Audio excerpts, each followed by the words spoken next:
Bienvenue dans le Holistic Podcast, un podcast pour t'aider à guérir ta lignée et rayonner. Et aujourd'hui, nous allons parler d'un déséquilibre dont souffre la majorité des femmes que j'accompagne. C'est le fait de manger sain et malgré tout d'avoir des troubles digestifs, d'avoir le ventre gonflé, surtout le soir. Et ça, je le vois effectivement chez de nombreuses clientes, aussi chez de nombreuses femmes en consultation gratuite. En fait, des femmes qui mangent bien, qui font du sport, etc. et qui malgré tout ont un ventre gonflé, douloureux ou potentiellement qui stockent du gras même au niveau du ventre. Donc là, c'est plus le dérèglement hormonal. Mais déjà, comment c'est possible de manger sain et d'avoir le ventre qui gonfle ? Et donc, c'est ce que l'on va voir ensemble.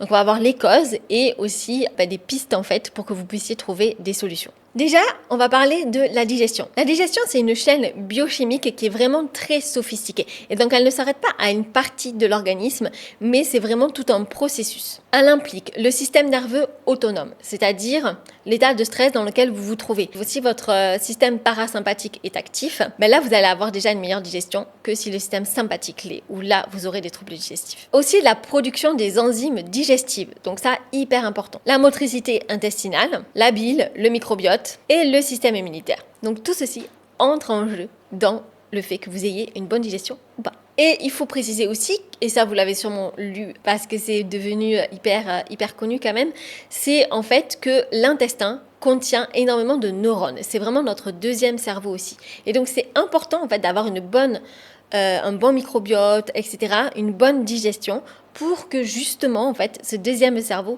fonctionne de façon optimale. Donc la première cause de votre ventre qui gonfle, même si vous mangez sain, ça va être votre système nerveux.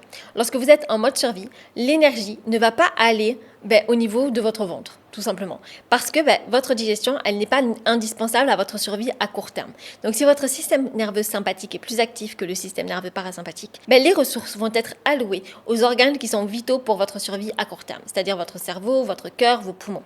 La digestion ne va pas être nécessaire. Donc l'énergie, c'est-à-dire les nutriments, etc., dont vous avez besoin pour faire fonctionner cette partie du corps, ne va pas être utilisée. Et donc vous allez développer des troubles digestifs, notamment des ballonnements.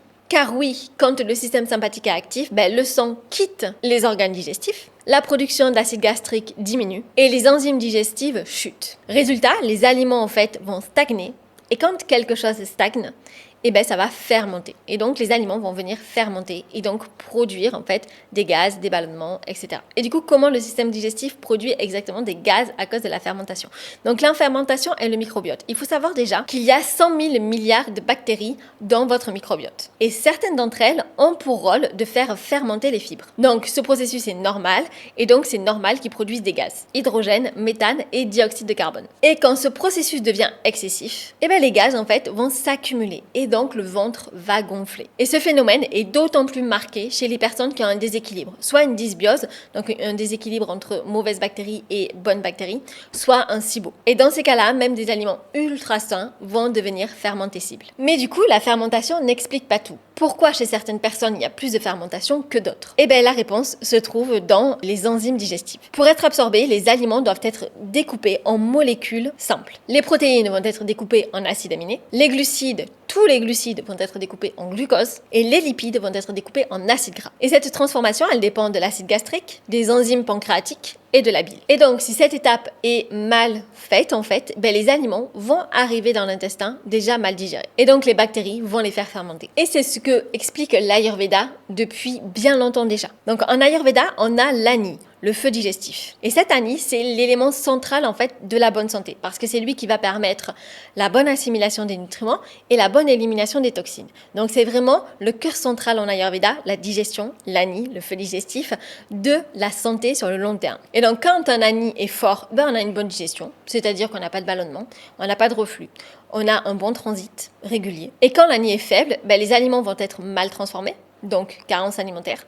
Les toxines vont être mal éliminées, donc potentiellement des douleurs, de l'inflammation, sur le long terme des pathologies. Et en plus de ça, ces résidus métaboliques non digérés vont venir fermenter. Et après la fermentation, il y a quand même un autre levier, ça va être le foie. Alors ça, j'en ai déjà parlé dans plein d'épisodes de podcast, l'importance du foie. Et donc à chaque fois, on aborde un angle du foie qui est un petit peu différent, donc pour vous dire à quel point son fonctionnement est vaste et important. Et le foie, du coup, dans le cas qui nous intéresse graisse aujourd'hui, il faut savoir qu'il produit la bile. Et la bile, elle est essentielle pour digérer les graisses, activer certaines enzymes digestives et stimuler la motricité intestinale. Et donc, quand on n'a pas assez de bile, qu'est-ce qui se passe? La digestion, elle est ralentie, les graisses stagnent et la fermentation augmente. Et qu'est-ce qui impacte la sécrétion de la bile?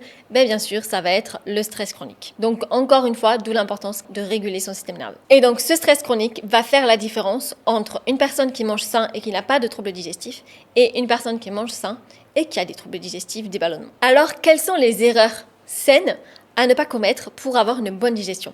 Et ça, je le vois beaucoup. Il y a énormément de tendances, en fait, saines sur les réseaux sociaux, etc., qui, pour autant, ne sont pas bonnes pour notre digestion. Exemple, les smoothies. Les trucs hyper froids, ça va pas être bon. Donc déjà, ce que je vous conseille, c'est quand vous prenez un smoothie, de ne pas le boire quand il est hyper froid comme ça, mais d'attendre en fait qu'il se réchauffe un petit peu à température ambiante. Alors, je ne vous dis pas de le mettre au micro-ondes, surtout pas, mais voilà, de juste attendre qu'il soit au minimum à température ambiante. Deuxième problème avec les smoothies qui n'a pas à voir avec les ballonnements, mais c'est que quand vous mettez des légumes verts en fait dans les smoothies type épinards, brocoli, chou kale ou quoi que ce soit, ces aliments-là en fait, ils ne doivent pas être consommés crus parce qu'ils contiennent des oxalates et la cuisson permet d'enlever les oxalates. Et les oxalates, lorsque vous en consommez de façon trop régulière, en fait, ça peut provoquer des calculs rénaux. Voilà, donc ça déjà, ça a évité les smoothies verts. Si vous prenez des smoothies, prenez-les avec des fruits, parce que les fruits au moins sont des aliments que l'on peut consommer crus, mais quand même pas froid, donc essayez vraiment de le consommer au moins à température ambiante. Ensuite, tout ce qui est salade, en Ayurveda, c'est juste que pour une meilleure digestion, il vaut mieux consommer des aliments qui sont chauds et qui sont cuits. Donc tout ce qui va être froid, ça va être beaucoup plus difficile pour l'organisme à digérer.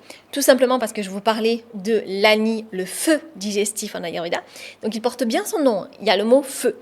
En fait, si vous l'arrosez d'eau froide, le feu, en fait, il est moins fort. Et c'est le feu qui permet la digestion. Donc en Ayurveda, c'est vraiment les éléments qui sont importants. Et une fois que vous comprenez les éléments, c'est hyper logique, en fait. Et vous savez vraiment comment adapter votre alimentation et votre hygiène de vie. Donc ça, c'est hyper important.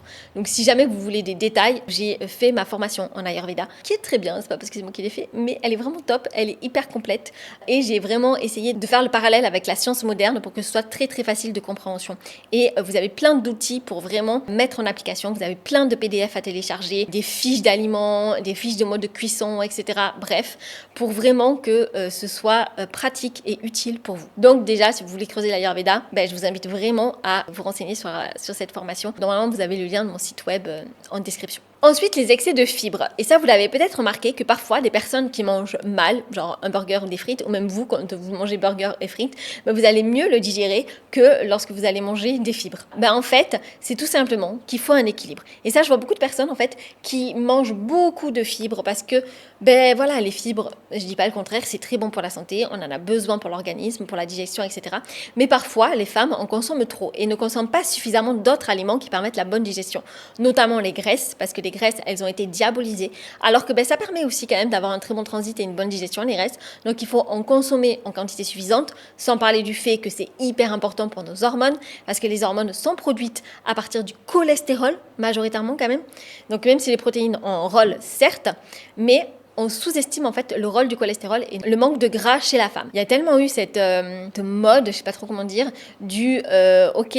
on diabolise le gras parce que c'est la mode d'être hyper fine, etc. Et donc de manger des salades sans sauce ou quoi que ce soit.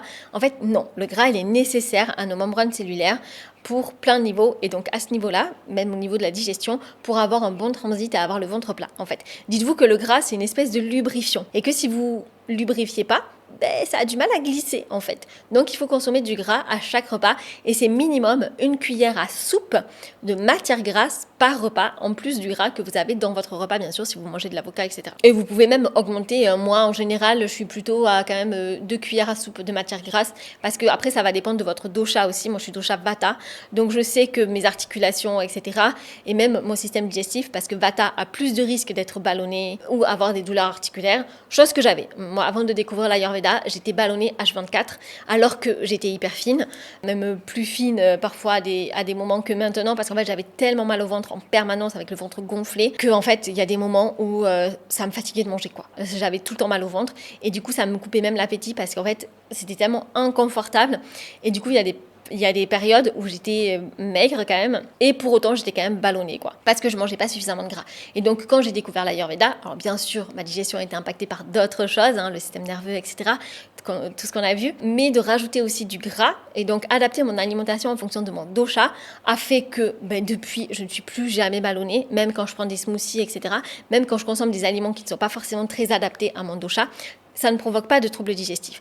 Si je mange des aliments inflammatoires de temps en temps, ça ne va pas me provoquer de troubles digestifs non plus. Et surtout aujourd'hui, je n'ai plus de douleurs articulaires. Alors que je me suis un petit peu cassée de partout quand même. Donc ce serait facile pour moi d'avoir des douleurs articulaires. Mais je touche du bois, je n'en ai plus. Donc voilà, le gras, il ne faut surtout pas le diaboliser. Au contraire, c'est hyper important. Et ensuite, les repas qui sont pris trop rapidement. Dites-vous que, en fait, vous avez vu toutes les étapes de la digestion quand même. Et il faut quand même que le corps il ait le temps de respecter toutes ces étapes-là. Et dites-vous que la digestion, en fait, elle commence dans la bouche. Quand vous consommez un aliment, le fait de mâcher, vous allez déjà sécréter des enzymes dans votre bouche qui va venir pré-mâcher, entre guillemets, vos aliments. Et donc ensuite, ça va être plus facile dans l'estomac, etc. pour digérer. Ça va réduire en fait la fermentation. À part que si vous mangez trop vite, vous le voyez, quand on mange trop vite, et ça arrive à tout le monde, on mâche pas assez, on a l'impression de gober en fait les aliments.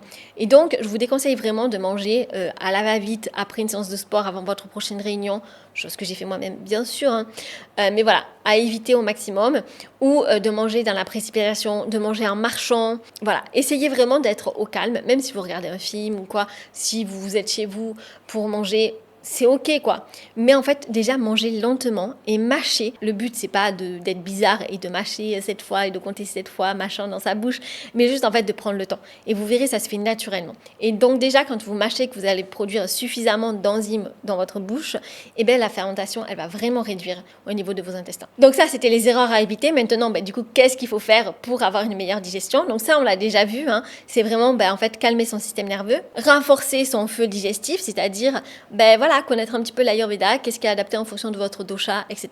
Donc d'ailleurs, vous pouvez, si vous connaissez pas votre dosha, il y a le test gratuit en description où vous pouvez faire le test dosha. Ensuite, adaptez les fibres que vous consommez. Évitez les fibres crues, mais privilégiez cuits et toujours avec suffisamment de matières grasses, potentiellement avec des épices. En Ayurveda, on consomme énormément d'épices pour favoriser une bonne digestion. Et bien sûr, soutenir le foie. Et ça, c'est le gros problème des temps modernes, c'est que le foie est souvent saturé en fait. Et donc la solution, ce n'est pas de jeûner ou de prendre du jus de citron à jeun, etc. pour faire fonctionner le foie, pour le booster.